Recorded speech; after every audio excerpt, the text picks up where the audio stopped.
안녕하세요. 6살 난 딸아이를 키우고 있는 30대 여성입니다.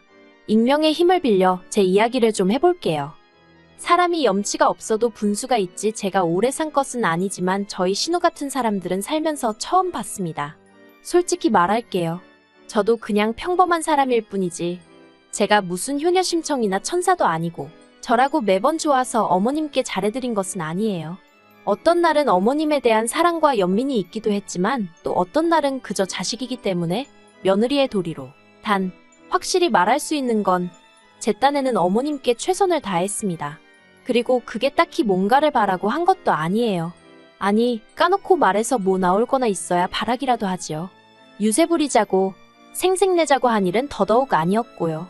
하지만 그래도 신우들이 사람이라면 어쨌든 피 한 방울 안 섞인 올케가 그렇게 자기 엄마한테 잘하는데 하다못해 입에 발린 말이라도 고맙다, 고생이 많다, 수고했다 한마디쯤은 해줄 수 있는 거 아닌가요? 남편과는 같은 직장을 다니던 동료의 소개로 만나게 되었습니다.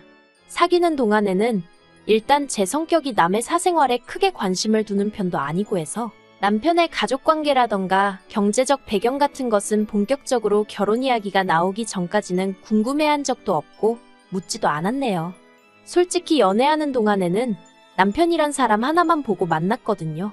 남편은 평범한 직장인으로 술, 담배도 하지 않고 취미생활이 운동인 건실한 청년이었어요. 게다가 재미있는 사람은 아니었지만 과묵하고 매사 행동에 신중했기 때문에 제 마음을 상하게 하는 일도 없었지요. 그러다가 만난 지 2년쯤 되던 해 남편이 먼저 결혼 이야기를 꺼냈습니다. 결혼 생각이 있으면 지금 하고 그게 아니면 헤어지는 게 좋지 않겠냐고 하더라고요. 프로포즈 치고는 낭만이라곤 하나도 없어서 당황스럽긴 했지만 평소에 남편답게 실없는 소리는 안 하는구나 싶대요.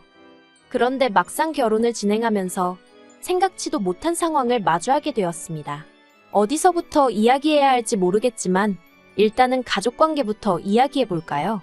저는 일남일녀 중 차녀로 오빠와는 나이 차이가 제법 나요. 그렇다 보니 친정부모님도 친정오빠도 매사 제가 하는 일이라면 무조건 찬성해 주었고 지지해 주었고 한마디로 많은 사랑과 관심을 받으며 자랐습니다. 반면에 남편에게는 위로 2명의 시집간 신우들이 있었어요. 아무래도 제가 이런 사연을 쓰게 된 것 자체가 신우들 때문이니 조금만 말해보자면 신우들은 누가 더하고 못하고를 따질 필요도 없을 만큼 둘 다 이기적이고 뻔뻔한 사람들이에요. 결혼 초에는 제 버릇을 고친다나 길을 눌러놓겠다나 헛소리를 해대면서 시비를 걸어오기도 일쑤였지요. 하지만 저라고 성격이 없는 편도 아니고 그런 신우들의 헛짓거리에 노란하지 않았네요. 그리고 사실 2명의 신우들보다 저를 더 난처하게 했던 건 바로 혼자이신 어머님이셨거든요. 부모님에 관한 이야기다 보니 조심스럽긴 하지만 그래도 허심탄회하게 털어놓겠습니다. 일단 저라고 아주 유복한 환경에서 자란 것은 아니에요. 친정아버지는 일평생 건설 노동자로 일하셨고 어머니는 남의 식당을 전전하며 일을 하시다가 당신 식당을 차리신 지는 몇 년 되지 않으셨지요. 그래도 자식들한테는 절대 짐이 되지 않으시겠다며 진작에 노후 준비도 맞춰놓으셨고 지금은 큰 걱정 없이 지내고 계세요. 반면에 어머님께서는 재산이라곤 집 한 채 가지고 계신 게 전부였어요. 듣기로는 10여 년 전에 사고로 돌아가신 아버님께서 보험금과 합의금을 얼마 남기셨는데 그건 진작에 먹고 살고 신우들 시집 보내고 하면서 다 쓰셨다대요. 이후로 생활비는 주변 분들에게 소일거리를 받아 하시면서 벌어 쓰고 계셨고요. 그렇다 보니 정작 저희가 결혼할 때는 아무 도움도 받지 못했습니다. 그래도 신우들에 비하면 남편은 자기가 좋은 직장에 다니고 있어서 그런지 그 부분에 있어서는 크게 서운해하지 않아야 돼요. 저야 조금 서운한 마음이 없잖아 있었지만요. 하지만 저희 친정부모님도 아니고 어머님이신데다가 당장 아들인 남편도 괜찮다고 하는데 제가 거기다 대고 무슨 말을 하겠어요. 서운하지만 어쩔 수 없지 딱 거기까지만 생각했지요. 이후로 저희는 양가의 도움 없이 오롯이 저희 둘만의 힘으로 결혼 준비를 해나갔습니다. 남편이나 저나 비교적 탄탄한 직장을 다니고 있었고 모아둔 돈도 적지 않았기에 큰 어려움은 없었지요. 지은 지 20년도 넘은 아파트였지만 그래도 저희만의 보금자리도 마련했고 혼수도 남들 보기 부끄럽지 않을 만큼은 채워 넣었어요. 대신 허례허식이라 할 수 있는 예물과 예단 등은 생략했고요. 한편 식을 올리고 나서 제가 가장 먼저 했던 일 중 하나는 바로 어머님 앞으로 보험을 들어드리는 일이었습니다. 솔직히 시작하면서부터 대출까지 받은 상황이라 한 달에 어머님 보험비로만 30만 원 가까이 나가게 된 상황이 좋지만은 않았던 게 사실이에요. 하지만 보험이 없으시다 보니 당장의 병원비가 아깝다는 이유로 치과뿐만 아니라 그 어떤 병원도 안 가신 지 10년이 넘으셨다 하더라고요. 이 얘기를 들었을 땐 정말 제 입에서 아이고라는 탄식이 절로 나왔습니다. 저희 남편도 그렇고 신우들도 그렇지 어떻게 자기 어머니를 저렇게 내버려뒀나 싶었거든요. 그래서 그냥 한 달에 30만 원, 그거 원래부터 없던 돈이다 생각하고 살자는 마음으로 어머님께 저희 친정부모님이 들고 계신 보험이랑 비슷한 수준으로 다 들어드렸습니다. 남편은 그제서야 자기가 미처 그런 부분은 신경 써드리지 못했다며 정말 고맙다 하더라고요. 하지만 신우들은 고맙다는 말은커녕 그런 보험이나 들어줄 거면 차라리 어머님 맛있는 거나 한 끼 더 사드시고 좋은데 구경이나 가시게 용돈이나 좀 드리지 그러냐며 빈정거리대요. 어이가 없었지요. 막말로 자기들이 1,000원 한 장 보태지도 않으면서 말이에요. 뿐만 아니라 어쨌든 제가 보험도 들어드리고 했으면 최소한 건강검진이라던가 그런 건 딸이 둘이나 되니까 둘 중 한 명이라도 나서서 하려들어야 하는 거 아닌가요? 그런데 제가 건강검진은 어떻게 할까요? 하고 이야기를 꺼내자 큰 신우는 큰 신우대로 작은 신우는 작은 신우대로 이리저리 빼느라 바쁘대요. 그런 모습을 보고 있자니 솔직히 어머님이 불쌍하기까지 하더라고요. 모든 부모들이 다 그렇듯 어머님도 자식들 키우실 땐간이며 쓸개며 다 빼주는 심정으로 키우셨을 텐데 어떻게 저렇게들 매정한가 싶어서요. 하지만 동시에 제가 누굴 욕하겠어요. 저희 남편도 당장 회사 일이 바쁘다며 제가 해줬으면 하는 눈치더라니까요. 저도 남편이랑 똑같이 맞벌이였는데 말이에요. 그래서 결국 성질 급한 사람이 일은 다 한다고 제가 어머님을 모시고 병원에 갔습니다. 그리고는 말 그대로 머리끝부터 발끝까지 싹 다 검사를 받으시게 했지요.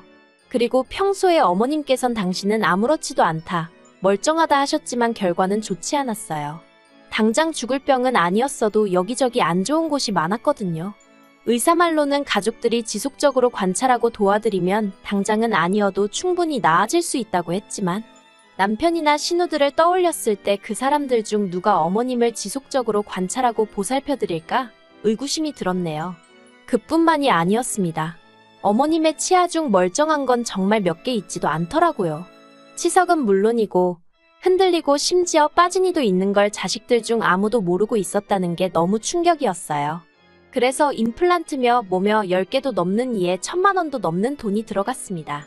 말이 나와서 하는 말이지만 저도 사람인데 돈이 나갈 때는 스트레스를 꽤나 받았어요. 아무튼 그렇게 어머님이 돌아가시기 전까지 제가 어머님을 모시고 병원에 다녔고 그뿐만 아니라 평소에 식사는 어떻게 하시고 계신지, 아침에 운동은 하셨는지 누가 시킨 것은 아니지만 그냥 제가 자식된 마음으로 챙겨드렸네요. 친정부모님도 어머님께 잘하면 그 복이 전부 저에게 돌아올 것이라며 제 마음 편할 만큼 하라셨고요. 주변에서는 요새 저 같은 며느리가 어디 있냐 하기도 했고 아직 젊었던 제 친구들은 저더러 니 팔자 니가 꼬는 거라며 적당히 하라고 면박을 주기도 했지만요. 그렇게 하는 동안에도 신우들에게 좋은 소리라고는 눈꼽만큼도 들어본 적 없습니다. 신우들이 기껏 한다는 소리라곤 보험 좀 들어놓고 아주 본전을 찾는다며 대단하다고 비아냥거리는 게 전부였지요. 그때마다 남편이 나서서 신우더러 보험료는 어디 땅 파면 나오냐고 받아치긴 했지만 말이 나왔으니 말인데 언젠가 한번 따지고 보니까 한 달에 30만 원씩 2천만 원 넘게 저희 부부가 부담하고 있었더라고요. 그러다 어느 날이었어요. 어머님께서 저만 따로 부르시더니 제 손을 꼭 잡으시면서 당신하고 부동산에 좀 가자 하시는 거예요. 당신 살고 있는 아파트 명의를 제 명의로 바꿔주고 싶으시다면서요. 저는 생각지도 못한 어머님의 말씀에 깜짝 놀랐습니다. 남편도 아니고 제 명의로 해주신다니 그게 무슨 말씀이냐고 안 해주셔도 된다고 아주 손사래를 쳤어요. 그러자 어머님께서 지난 몇 년 동안 제가 당신에게 얼마나 잘해주었는지 안다면서 자식들도 몰라주는 당신 속을 제가 헤아려줬다며 올해 돌아올 제 생일 선물이다 생각하고 받으랍니다. 저는 못 받는다고 몇 번을 사양했어요. 사실 그동안 어머님하고 병원도 다니고 이리저리 다니면서 솔직히 저라고 서운한 날이 왜 없고 귀찮은 날이 왜 없었겠어요? 그런 때면 한 번씩 별것도 아닌데 어머님께 툴툴거리기도 했고 몸이 안 좋다고 둘러대곤 약속을 미룬 적도 있었습니다. 어머님이 어린아이처럼 저와의 약속만 기다리고 계시다는 걸 알면서도 그렇게 못된 적이 있었네요. 그래도 저희 어머님께선 한 번도 저를 타박한 적 없으시고 늘 미안하다, 고맙다는 말을 입에 달고 사신 분이셨지요. 그리고 그 인사말만으로도 저는 충분히 감사했고요. 그 이상의 것은 한 번도 바라본 적이 없는데 집이라니 얼마나 놀랐는지 모릅니다. 그리고 몇 달이 지났을 때였어요. 어머님이 갑자기 쓰러지셨고 바로 병원으로 모셨습니다. 그리고 병원에서 진단하기를 어머님이 치매라고 하더라고요. 이제 겨우 70이셨는데 치매라니 눈앞이 깜깜하고 암담했습니다. 그동안 더 잘해드리지 못한 게 떠오르면서 어찌나 제 자신을 탓하게 되던지요.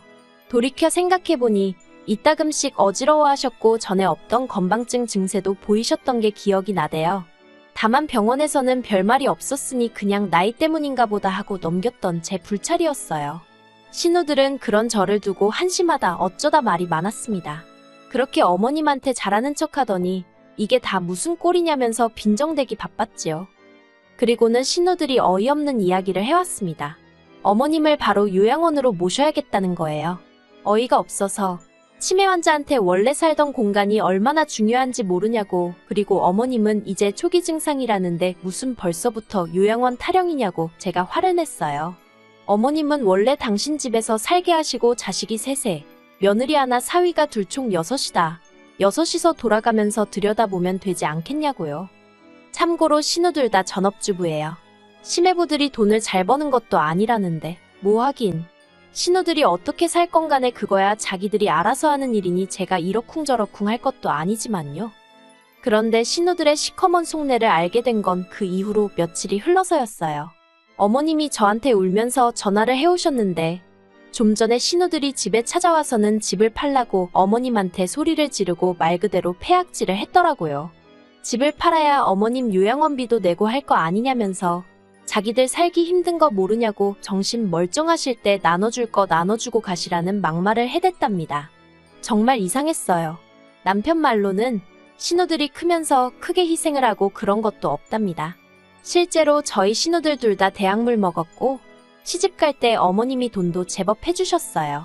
물론 신우들이야 당사자들이니까 남편하고는 또 다르게 생각하고 있었을지도 모르지만 그래도 어머님이 시조카들도 키우다시피 해주셨는데 아무튼 저로서는 이해할 수가 없었네요.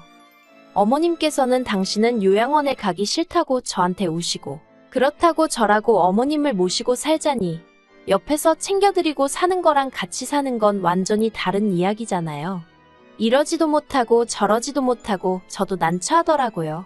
하지만 수화기 너머로 계속해서 어린아이처럼 우는 어머님의 목소리를 듣고 있자니 어찌나 마음이 불편하고 괴롭던지 결국 듣다 못한 제가 그럼 저랑 살자고 해버렸습니다. 그랬더니 어머님이 대뜸 그것도 싫대요. 왜 저랑 사냐면서 그저 당신이 바라는 건 죽는 날까지 당신 집에서 살다 가는 거라나요. 이후로 신우들은 어머님과는 완전히 연을 끊은 사람들 마냥 명절이고 어머님 생신이고 코빼기도 비추는 법이 없었어요. 어머님은 그런 신우들에 대해서 별다른 말씀은 안 하셨지만 자식된 입장에서 저나 남편은 마음이 참 안 좋았지요. 그래서 신우들에게 연락도 해보았지만 신우들은 그럴 때마다 나 몰라 하기 일쑤였어요. 없이 사는 자식들한테 돈 한 푼 줄 생각 없는 어머니가 무슨 어머니냐는 막말을 퍼붓기도 했고요. 그러다 지난해 어머님이 돌아가셨습니다. 치매는 굉장히 천천히 진행되고 있었기 때문에 어머님은 계속해서 당신 집에서 지내고 계셨는데 돌아가시게 된 건 심근경색이라는 생각지도 못한 이유였어요. 저희는 어머님의 치매가 시작되면서 어머님 댁 근처의 아파트로 이사를 했고 이후로 아침마다 남편과 제가 번갈아 가면서 어머님 댁에 들려 안부를 물었거든요. 그런데 그날은 남편이 말하기를 뭔가 느낌이 좋지 않더래요. 평소와는 달리 초인종을 눌러도 반응이 없고 그래서 남편이 비밀번호를 누르고 들어가 보니 어머님이 침대에서 주무시듯 세상을 떠나신 걸 알게 되었다고요.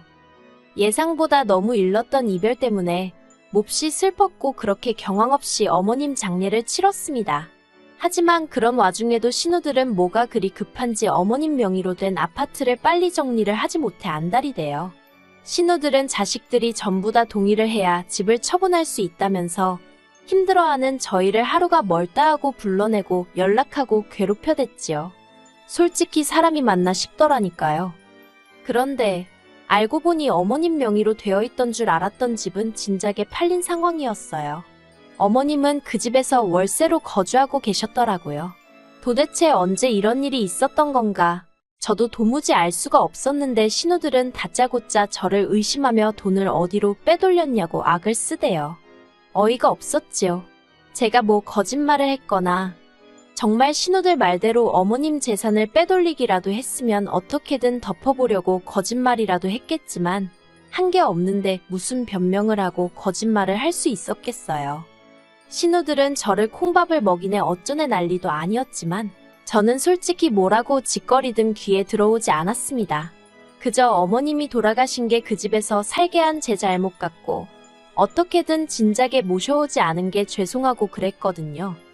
하지만 신우들의 경찰에 저를 신고하더니 급기야 고소까지 하고 난리도 아니었습니다.